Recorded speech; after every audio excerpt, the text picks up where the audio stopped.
Welcome, I'm Nid at nids.nidra and I am here, your karma guide, to have a little chat about the concept of mastery for October.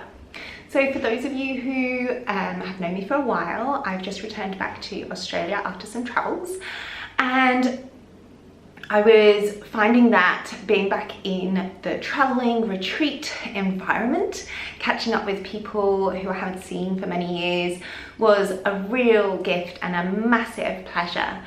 And the experience was so immersive that it was really an interesting balance to maintain the work lifestyle that I have online whilst I was doing all that travel.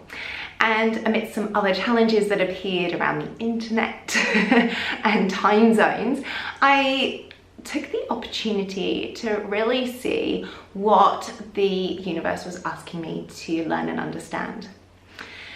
And the gift in there was mastery of the present moment and what is really being asked in that moment, and trusting that the next step would come if I remained truly present, to just know what the options were, and I would know which was the appropriate step to take according to what would balance everyone's interests, what was going to take everybody to the next highest place, and where was my part in that service for my clients, service for those who I was with, service for my family, and also for myself.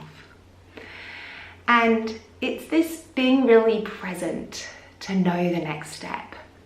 It's this not even needing words, not even needing a rational, logical explanation, and in a way not even needing to get into the emotions and maybe some of the old stories or belief patterns that might have me worry or navigate, what was happening, what was the next travel plan, what was the next business opportunity that I might miss because I wasn't online.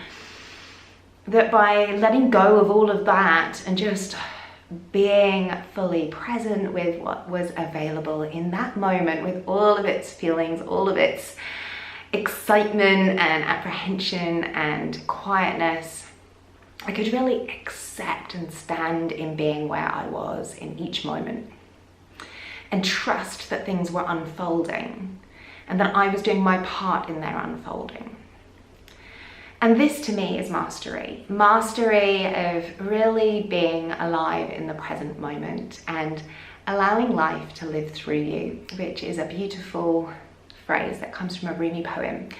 So I wanted just to have a little opportunity to explore with you guys what else might be in mastery for you to take into this October, as things might seem to intensify in your life as we move into that end of year, trying to wrap things up, meet goals, meet plans, all of those things that can happen as we move towards this time of year.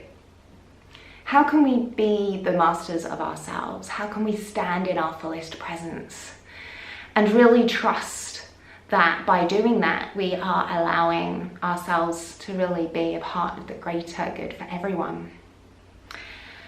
And I really love combining different teachers, and so today I wanted to bring in Tony Robbins, the life coach, and a lot of his programs are called Mastery.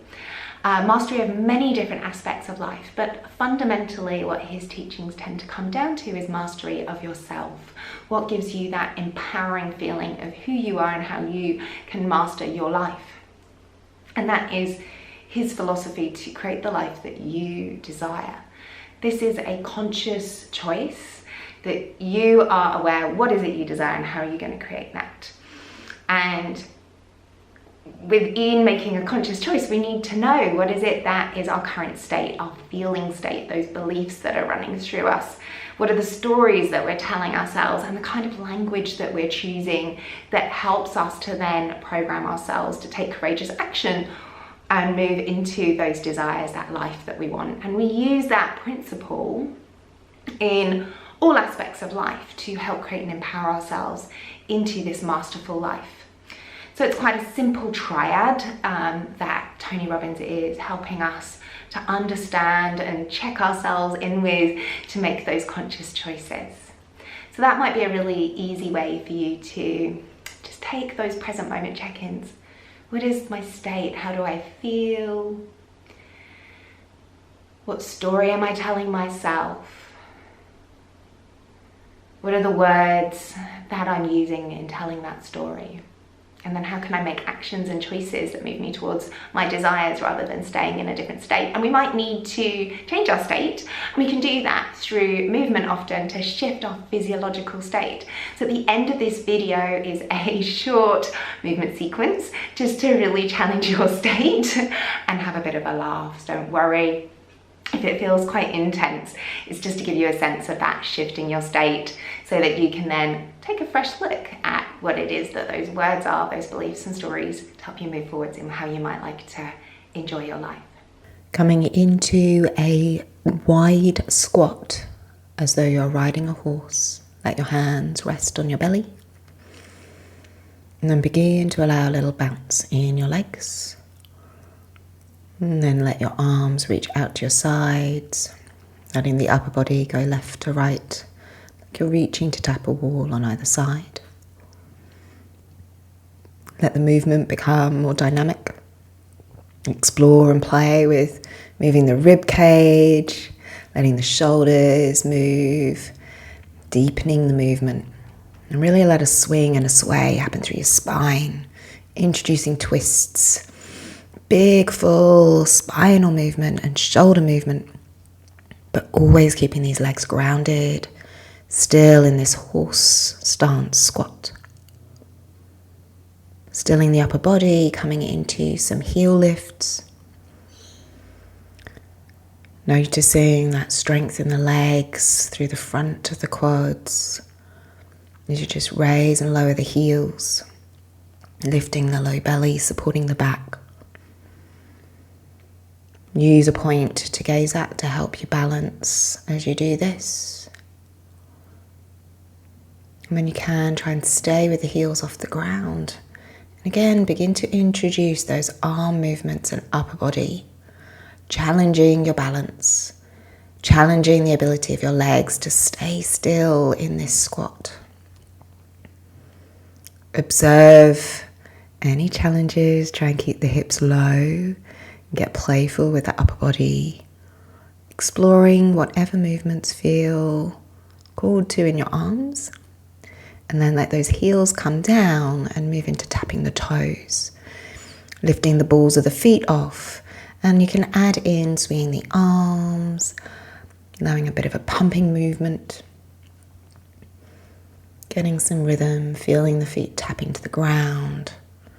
Let those arms start to swing, keeping those hips down, keeping the hips low. Again, loosen up the upper body if you need to. And then we're going to come to touching the floor and up with the hands. Using the hand touch to keep the hips down low, to keep this squat as your legs are burning. Keep that endurance stay as best you can. And smile, come up, release, give those legs a good shake and tap out and see what your new state is. The other teacher that I'd like to point to is Richard Rudd of the Gene Keys.